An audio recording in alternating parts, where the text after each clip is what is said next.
Eso que yo les decía recién, que es la afectación de las válvulas, es un proceso de etiología generalmente bacteriano, pero también con menor frecuencia fúngica, que se localiza en el endocardio, es toda la capa de adentro del corazón, en particular en la superficie de las válvulas. O sea, puede afectar todo esto, pero lo que afecta, digamos, con más frecuencia y con más gravedad es la superficie de las válvulas.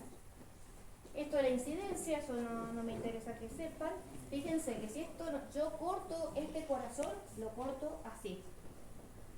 Lo corto así, lo dejo una parte abajo y miro desde arriba, voy a ver las válvulas cortadas y fíjense, la válvula tricúspide, que es la válvula que une la aurícula derecha con el ventrículo derecho, fíjense que tiene eso que es rojo, es la presencia de infiltrados, que son los que van a generar posteriormente las vegetaciones. Siempre la afectación de la válvula es la cara que mira hacia arriba de la cavidad que está por encima.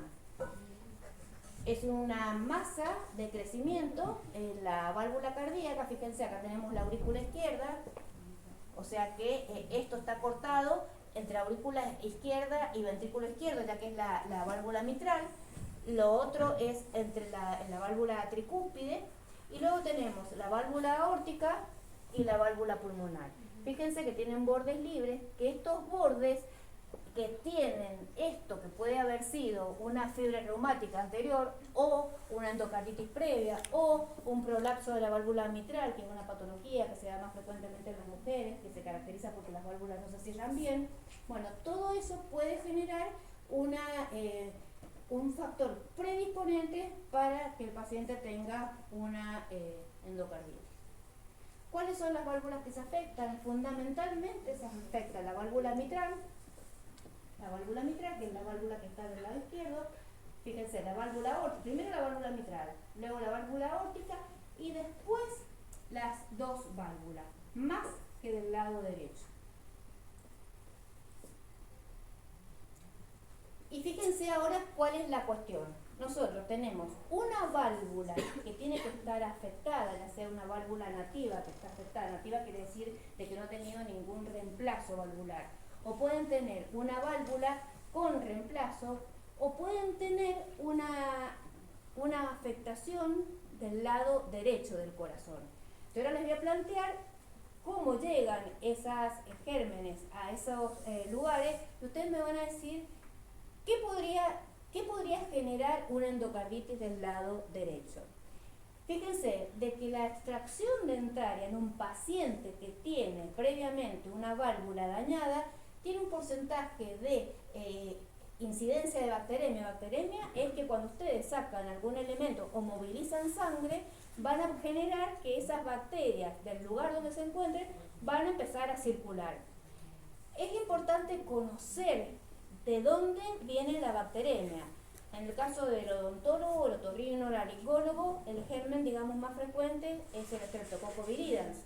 Pero también puede ocurrir esto cuando, por ejemplo, se hace una gastroscopía, una colonoscopía, donde se saca una biopsia y donde la bacteria que va a estar encontrada ahí cuando hace la bacteremia es diferente. Y también va a ser diferente en cualquier sección del organismo donde se haga, por ejemplo, un enema o se haga un paciente que haya tenido un carcinoma, donde los gérmenes, carcinoma en la parte digestiva, los gérmenes son diferentes. ¿Será importante conocer esto? Por ejemplo, paciente que viene a mí a la consulta porque tiene como síntomas fiebre y cuando yo lo reviso le oculto un soplo, es decir, como que esa válvula no cierra bien.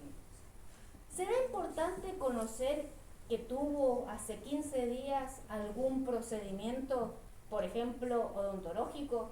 Sí. ¿Por qué?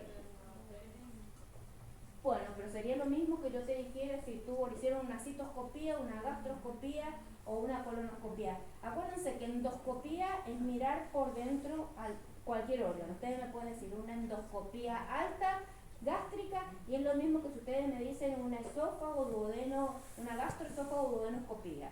O es lo mismo que si ustedes me dicen una endoscopía baja, es lo mismo que si me dicen una colonoscopía.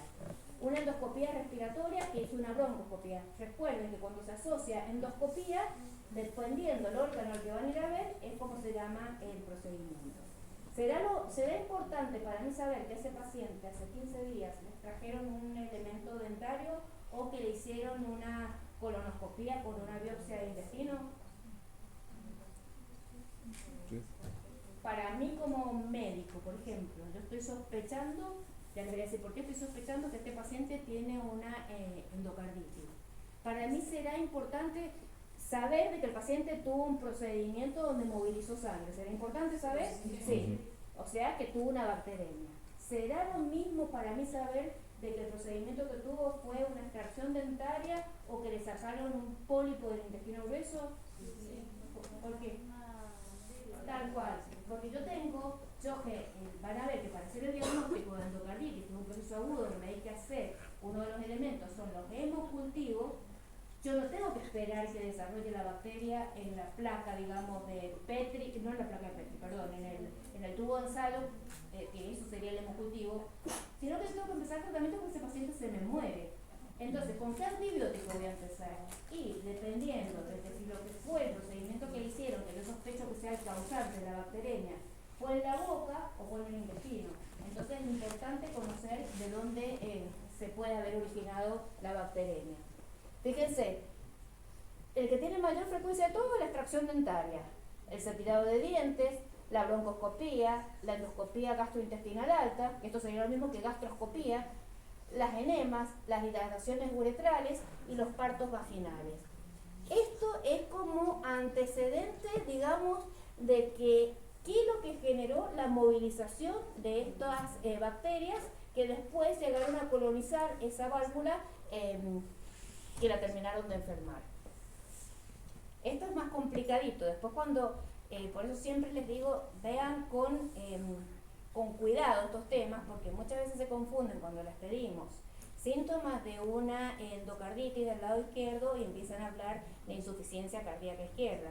¿Ustedes se acuerdan qué es lo que era la insuficiencia cardíaca? Porque yo les nombré algo que es parecido, que yo les decía, sepan que insuficiencia cardíaca es cuando el volumen minuto cardíaco es menor, es inadecuado para las necesidades corporales, que les va a dar manifestaciones clínicas, algunas parecidas cuando se dan en forma retrógrada o anterógrada, pero son diferentes, porque ya vamos a ver que las manifestaciones clínicas de esto se producen por dos mecanismos fundamentalmente, o por embolia de estas válvulas que se rompen y viajan a distancia, o por procesos inmunológicos.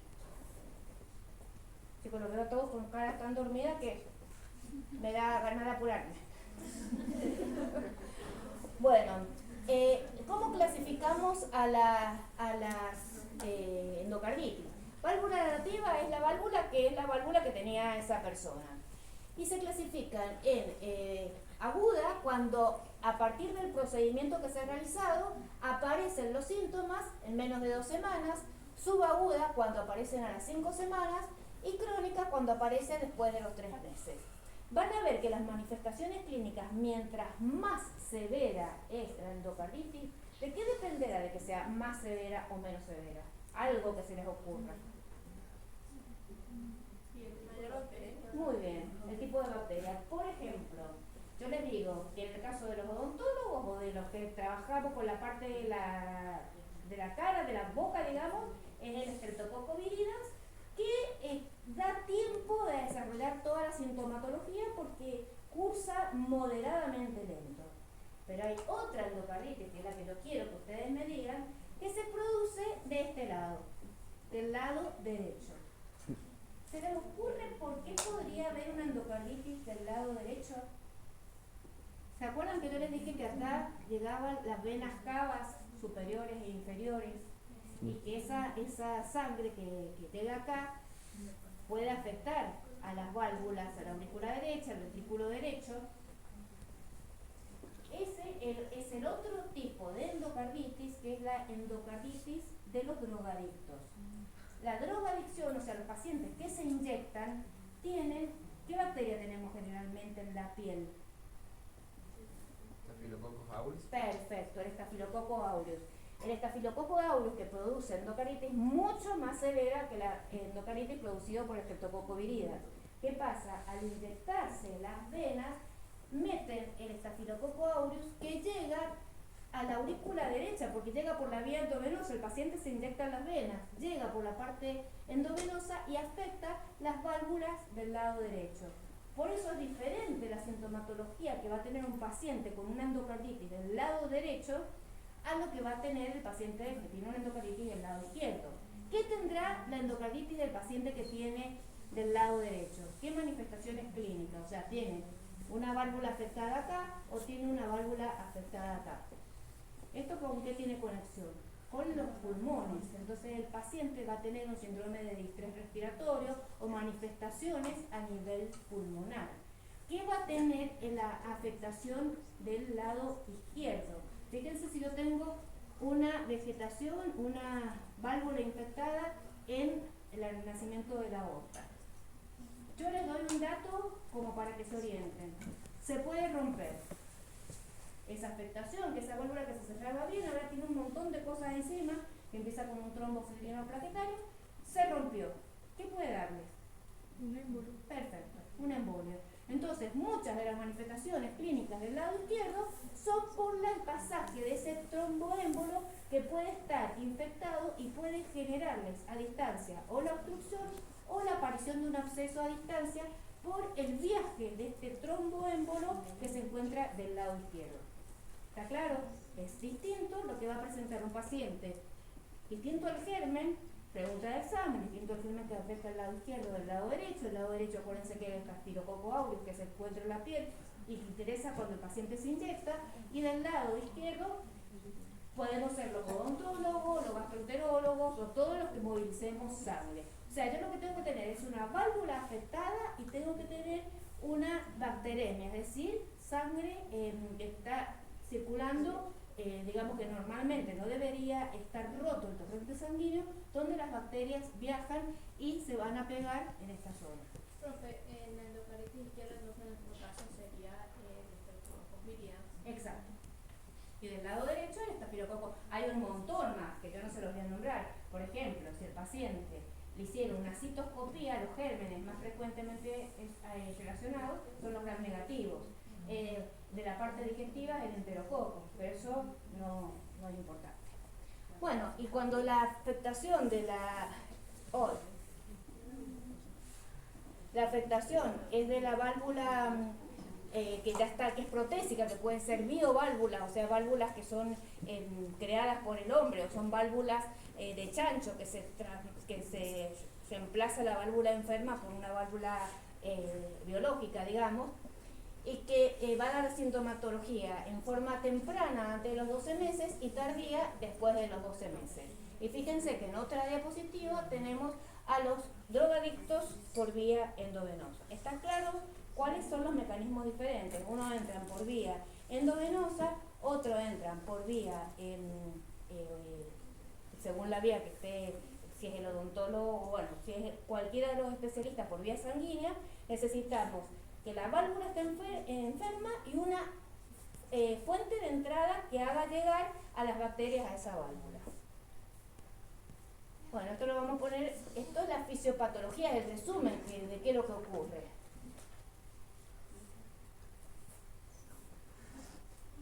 Vamos a hacerlo más rápido para que despertar a aquellos que están con los ojos totalmente cerrados.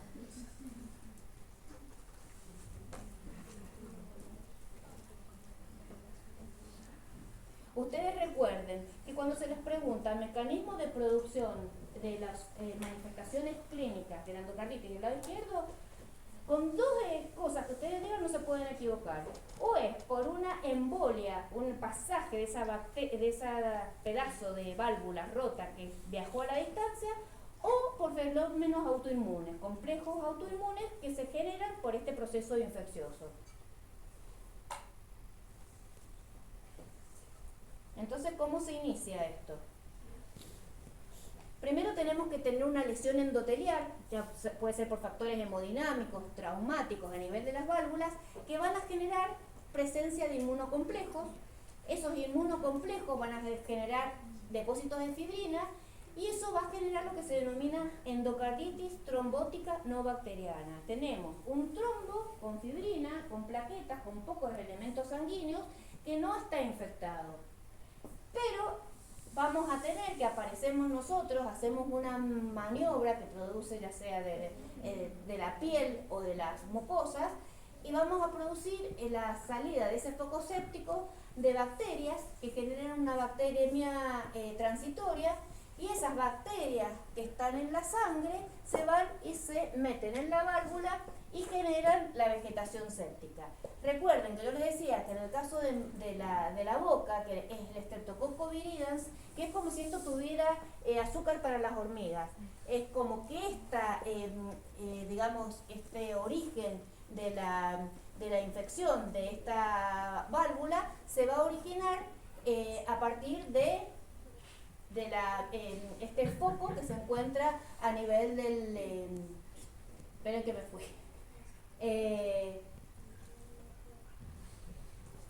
El trombo que se encuentra todavía sin infectar, va a venir la bacteria que tiene el dextrano y se va a unir a esta vegetación séptica que tiene fibronectina, que hace que esto sea mucho. También van a tener Streptococcus salivarius, Bacillus mutans, pero los que se van a venir a pegar y van a producir la vegetación séptica son los Streptococcus viridans. Bueno, ya tenemos la vegetación séptica que va a generar ¿qué? Por un lado puede haber destrucción valvular. Si hay destrucción valvular, ¿qué va a aparecer? Si ustedes tienen una válvula que está rota, va a aparecer insuficiencia cardíaca, porque no va a haber quien cierre ese corazón ni lo abra. Va a haber una vegetación séptica que pueda romperse y generar, no que se rompa toda la válvula, sino que se sale la parte de la endocarditis. Y puede generar una embolia pulmonar, ¿en qué caso?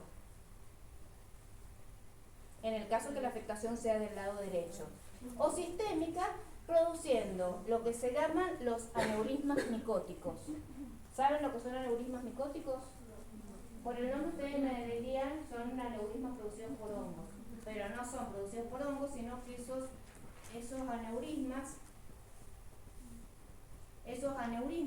son, se ven sobre todo a nivel de los vasos del cerebro. Se distienden porque hay una metástasis séptica que distiende una superficie de vaso y genera un vaso que tiene la pared, digamos, aumentada de tamaño y que se puede romper. Y fíjense que si eso se rompe, ¿qué va a originar? Yo les digo que es un vaso sanguíneo que sube una hemorragia cerebral. Entonces, fíjense que la endocarditis infecciosa puede debutar con una hemorragia cerebral, o sea, con un accidente cerebrovascular isquémico o hemorrágico. Isquémico cuando parta de acá el émbolo y me tape una arteria, y hemorrágico cuando tenga estas formaciones a nivel del cerebro que se rompen y da un cuadro de accidente cerebrovascular hemorrágico. Es rarísimo cuando viene un paciente a la guardia de que uno piense que el paciente está con medio cuerpo paralizado, que uno piense este paciente ha tenido una endocarditis infecciosa, lo que uno piensa es que ha tenido un accidente cerebrovascular isquémico o hemorrágico, pero cuando uno sabe un poco más, si hacemos, digamos, la unión de todos estos elementos, puede ser que provenga de este lado. Bueno, eso también puede dar metástasis sépticas, y fíjense que es un proceso que es infeccioso, entonces va a dar una bacteremia persistente, o sea que vamos a tener esa bacteremia persistente que va a estimular al sistema reticular endotelial, va a hacer que el vaso aumente de tamaño, que aumente la cantidad de producción de glóbulos blancos, y eso se va a producir a partir de que va a aumentar el tamaño del vaso. ¿Saben esplenomegalia? Es el aumento del tamaño del vaso. ¿Saben cuál es la diferencia entre esplenomegalia y hiperesplenismo? El vaso se encuentra en el lado izquierdo, debajo de las costillas, normalmente no se palpa. Es eso que cuando una persona tiene un accidente, choca con un auto, se le saca el vaso porque es un órgano que está lleno de sangre, y si bien interviene en la parte de la defensa del organismo, no se puede dejar un órgano que puede explotar y que está lleno de sangre. Esplenomegalia es el aumento del tamaño del vaso, que uno generalmente lo palpa debajo de las costillas del lado izquierdo. E hiperesplenismo es el aumento de la función del vaso. En este caso, el paciente va a tener probablemente esplenomegalia e hiperestremismo. A diferencia de lo que ocurre, por ejemplo, en una insuficiencia cardíaca derecha, donde ustedes lo que van a tener es que hay un aumento de las presiones hacia atrás de la parte venosa, donde se va a ingurgitar la yugular, se va a ingurgitar el hígado de este lado y el vaso de este lado, y van a tener una hepatomegalia y una esplenomegalia. Puede estar la esplenomegalia con hiperestremismo, como en este caso, o simplemente ser una esplenomegalia con aumento del tamaño. Van a haber inmunocomplejos, que es importante, porque esto que les decía recién, o hay, digamos, embolias, o hay complejos, inmunocomplejos, que estos inmunocomplejos se depositan en los vasos y generan procesos de vasculitis. Ya van a ver que las manifestaciones clínicas son los nódulos de Ohre, las manchas de Llamewohl, y que se producen porque se generan inmunocomplejos que se depositan en las extremidades, cierran los vasos y generan la manifestación. Bueno, esto es lo mismo, pero hecho en otro cuadrito más sintético, para que se ubiquen cómo ocurre la secuencia, digamos. Esta que es la endocarditis trombótica bacteriana, cuando se aparece la bacteremia, es una bacteremia que va a generar una infección sobre esa válvula que tenía un trombo, pero que no estaba infectado, y que en el caso que aparezca la bacteremia genera, cuando se desprende, un émbolo infectado, que puede generar abscesos a distancia.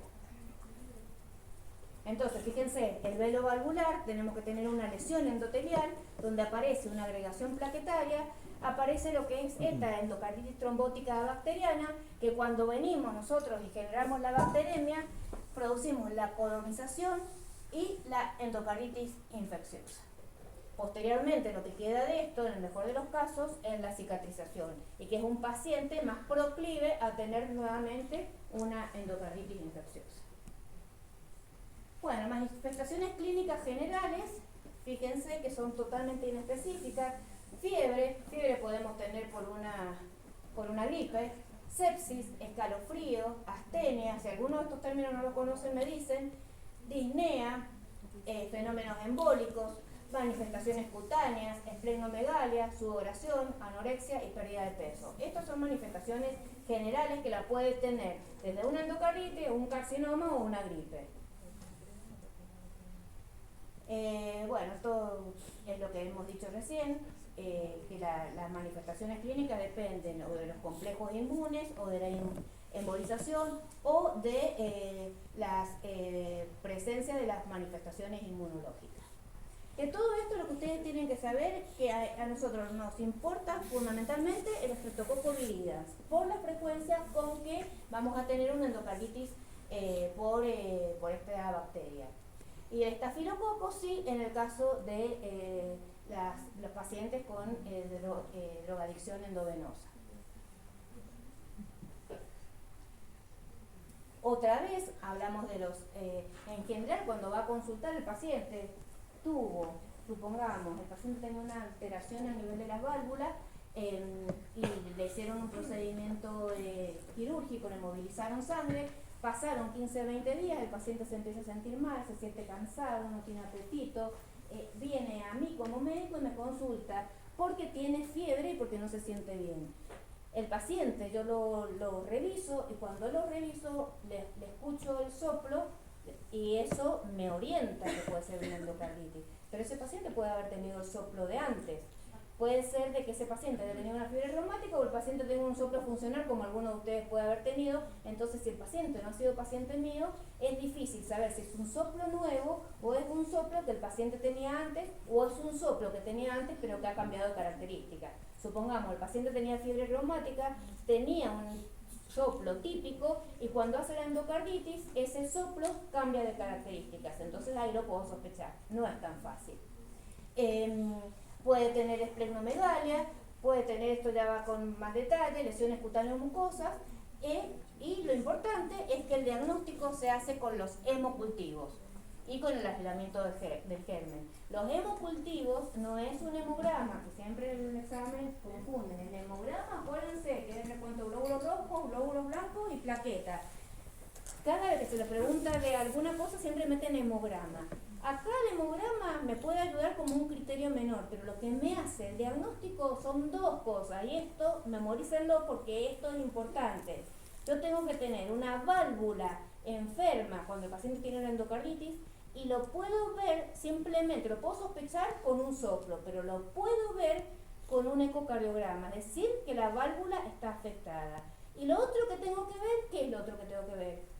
Que el paciente tuvo o tiene una bacteremia. Entonces, los dos criterios mayores para hacer el diagnóstico de endocarditis es hemocultivos para aislar a la bacteria, que se hacen 3 hemocultivos en diferentes horarios, se saca una cantidad importante de sangre, más de 10 mililitros, en aerobiosis y en anaerobiosis, y se cultiva el germen que probablemente produjo esto. Si yo tengo el hemocultivo positivo y después le hago el ecocardiograma, que no es el electro, es el ecocardiograma que yo veo adentro del corazón y veo que las válvulas están con una vegetación, bueno, ahí ya tengo el diagnóstico.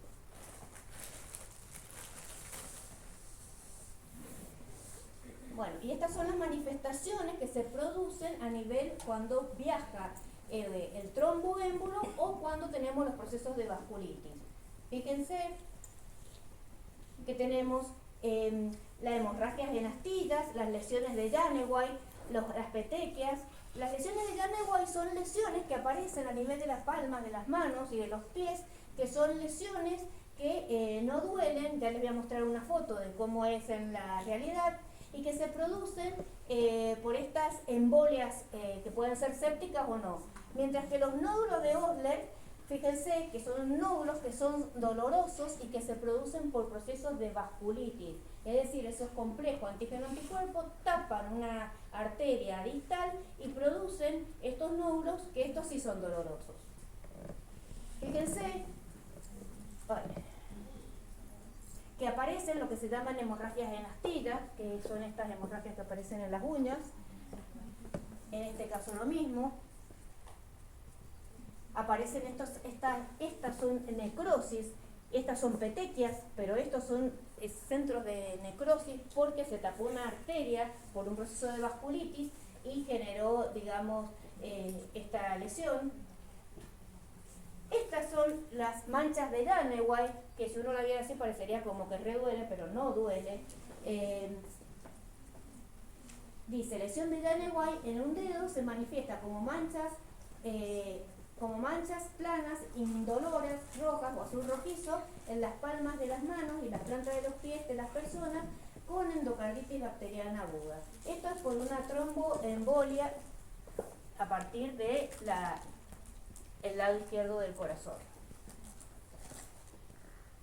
Bueno, así como aparecen ese tipo de lesiones a nivel de la piel, pueden aparecer las manchas de Roth, que son a nivel ocular.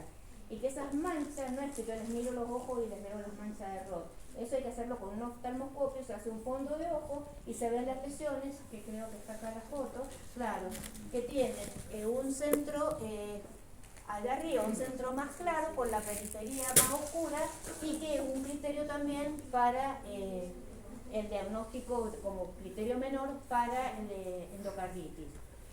Luego tenemos cuando ocurre del lado derecho, que ya lo repetimos un montón de veces, en el caso del estafilococo áureo, que entra por la vía endovenosa y que puede producir a nivel pulmonar edema pulmonar, distrés respiratorios e infiltrados pulmonares.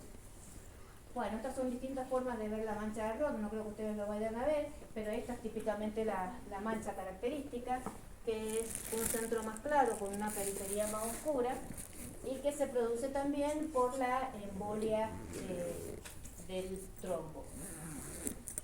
Fíjense todo lo que puede pasar a nivel neurológico. ¿Puede haber embolismo cerebral? Puede haber embolismo cerebral por el pasaje de ese trombo hacia el cerebro. Si viene por las bacterias puede generar un absceso cerebral. Pueden aparecer los aneurismas micóticos, que habíamos dicho que es cuando se, digamos, ponía más débil la pared de algún vaso a nivel cerebral y que se podía romper y generar una hemorragia. La encefalopatía tóxica, meningitis, etcétera, etcétera, etcétera. Esto es importante, Fíjense que los datos del laboratorio sí le vamos a pedir un hemograma, pero para ver los criterios menores. Estos no son cómo se hace el diagnóstico. Los datos que nosotros vamos a pedir al laboratorio es hemocultivo, hemograma para ver si existe una anemia normocítica y normocrómica que puede ser producido por la misma infección, la trombopenia, que es la disminución de las plaquetas, el aumento de la velocidad de sedimentación globular, la leucocitosis, acuérdense que esto les dije que era una desviación a la izquierda de la fórmula, o aumento de los reactantes de fase aguda, un factor reumatoideo positivo en 50% de los casos. ¿Saben lo que es el factor reumatoideo? Se los he dicho ya, creo.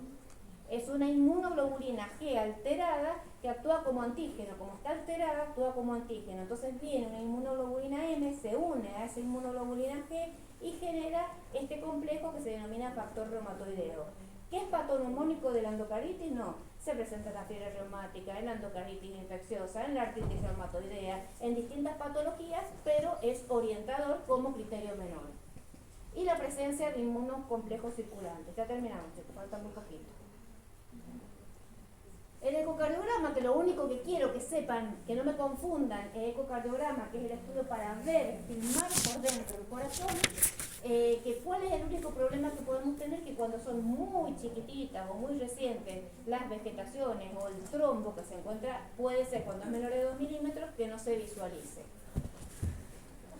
Esto sí, esto memorícenlo así a fuego. ¿Cuáles son los criterios mayores? Tenemos que tener las dos cosas, ver la válvula enferma y ver las bacterias circulantes. Entonces, tengo que tener un hemocultivo positivo para endocardititis infecciosa. Ustedes sepan fundamentalmente que tenemos que encontrar el Streptococcus viridis. En el caso de que fuera un paciente drogadicto, sería el estafilococo, chicos, por favor, que me cuesta mucho hablar, el estafilococo aureus. Fíjense que los hemocultivos hay que hacerlo con más de 12 horas de diferencia, y ahí dice 3 de 3 en la mayoría, pero con 2 de 3 positivos para el mismo germen es suficiente para decir que el hemocultivo es positivo. Esto les vuelvo a repetir, esto no se hace en el momento de, o sea, cuando nosotros hacemos los hemocultivos, chicas por favor, cuando hacemos los hemocultivos, nosotros hacemos el hemocultivo e inmediatamente mandamos al laboratorio y empezamos el tratamiento antibiótico. Por eso es importante reconocer el origen. ¿De dónde es que vino esa bacteremia? Porque yo voy a empezar en forma empírica el tratamiento. Si yo pienso que viene de la boca, con penicilina. Si yo pienso que viene de otro sitio, voy a utilizar otro tipo de antibiótico. O sea, hemocultivo positivo y signos de afectación endocárdica, que significa que tenemos que tener un eco donde se vea la vegetación, el absceso o la dehiscencia. Entonces, los criterios menores son los que se repiten generalmente para un montón de patologías. Son todos estos criterios que no nos están diciendo que es una endocarditis, pero que si juntamos muchos de ellos y se los sumamos a un criterio mayor, y podemos hacer el diagnóstico de endocarditis. Predisposición, o sea, criterio menor, que el paciente haya tenido una afectación cardíaca previa, como por ejemplo una fiebre reumática, una tetralogía de Fallot, un prolapso de la válvula mitral. No les voy a hablar de todas las patologías que pueden afectar la válvula, por eso les decía, si ustedes tienen dudas, siempre en este caso hacen de más. Fiebre mayor de 38 grados, fenómenos vasculares, o sea, estos son sumatorios, van a ver cuántos necesitamos de estos para poder hacer el diagnóstico de endocarditis. Embolias, infarto pulmonar séptico, aneurisma micótico, hemorragias, lesiones de Janeway. Todo eso como criterio menor. Fenómenos inmunitarios como afectación de los riñones produciendo glomerulonefritis, o los nódulos de Osler, que son los que les dije que dolían y que estaban en los dedos de la mano y que era por procesos de vasculitis, las manchas de Roth, el factor reumatoideo. Pruebas microbiológicas que sean orientadoras, pero que no sean el criterio, no sea lo mismo que el hemocultivo, sino pruebas que nos orientan a que pueda haber una endocarditis por una bacteria. Y ecocardiograma compatible tampoco, sin ver la vegetación en la válvula, sino ver a lo mejor de que el movimiento de las válvulas o de los pilares que sostienen esas válvulas es diferente. Entonces es un pequeño criterio menor sin llegar a ser criterio mayor. ¿Cómo hacemos el diagnóstico? El diagnóstico se hace por criterios clínicos. Necesitamos o solamente 2 criterios mayores, hemocultivo y ecocardiograma positivo, endocardititis infecciosa, o 1 mayor y 3 menores, o 5 menores. Es raro eso que aparezcan solamente los menores, que lo que pasa es que muchas veces los laboratorios, no porque no esté la bacteria, pero no son muy buenos, y los hemocultivos, hay un montón de veces de que el paciente tuvo toda la sintomatología, que empezamos el tratamiento, que hicimos todo, y el hemocultivo nunca le dio el laboratorio positivo, sobre todo acá en Mendoza. Bueno, entonces los gérmenes más frecuentes tenemos el estreptococo, el estafilococo y tenemos los gram negativos. Y las complicaciones, estas son las complicaciones que en realidad son más o menos las manifestaciones clínicas. Pueden haber embolias, insuficiencia cardíaca, abscesos miocárdicos perivalvulares, embolización no séptica, si el émbolo que sale al principio, ¿se acuerdan eso? ETA, endocarditis trombótica abacteriana, puede, desprenderse y generar una embolización no séptica e infecciones metastásicas porque este trombo está infectado. Bien, importantísimo. Vamos a ver, ¿qué es lo que tiene que tener el paciente como antecedente cardíaco y qué procedimiento va a generar una infección de esa válvula que no es normal? Por ejemplo, cardíacas, que el paciente tenga una prótesis a nivel valvular, que tenga cardiopatías congénitas. Hay muchas cardiopatías en donde el paciente, por ejemplo, prolapso de la válvula mitral es una cardiopatía congénita, valvulopatías, estenosis, insuficiencia o antecedentes de endocarditis infecciosa son las indicaciones cardíacas donde si nosotros vamos a hacer una manipulación dental, una tonsilectomía, que es sacar las amígdalas, una inyección intraligamentosa, que eso yo no sé mucho, creo que ustedes deben saber más que yo, una citoscopía genitourinaria o gastrointestinal, estas son las cardíacas y estas digamos lo que nosotros hacemos para que esto justifique que a estos pacientes le tengamos que hacer una profilaxis. Y esto para terminar, si no saben esto en el examen, así como entran, salen. Es tan sencillo, tan estúpido que tampoco es muy raro de que no sepan esto. La profilaxis para procedimientos dentales de la cavidad oral, tracto respiratorio o esofágico es simplemente, esto ha ido cambiando con el tiempo por la Organización Mundial de la Salud. Antes combinaba 2 o 3 drogas, ahora ha quedado solamente con amoxicilina 2 gramos por vía oral 1 hora antes del procedimiento. Entonces ustedes le dicen al paciente, o se garantizan de que ese paciente va a tomar los 2 gramos, le dice se viene 1 hora antes y adelante de ustedes que se tomen los 2 gramos o que se lo tomen en la casa si ustedes confían que lo va a hacer. Los que son alérgicos a la penicilina, se utiliza clindamicina, 600 miligramos por vía oral, 1 hora antes del procedimiento. O sea, de la misma forma, pero 600 gramos de clindamicina. Importantísimo de que el paciente, si ustedes saben de que el paciente tiene una afectación cardíaca y no pueden conseguir una derivación que el médico que lo trata o el cardiólogo o el clínico les diga si ese paciente tiene afectada su válvula, ustedes ante la duda denle la amoxicilina. Bueno, acá deberían tener, que me imagino que la gente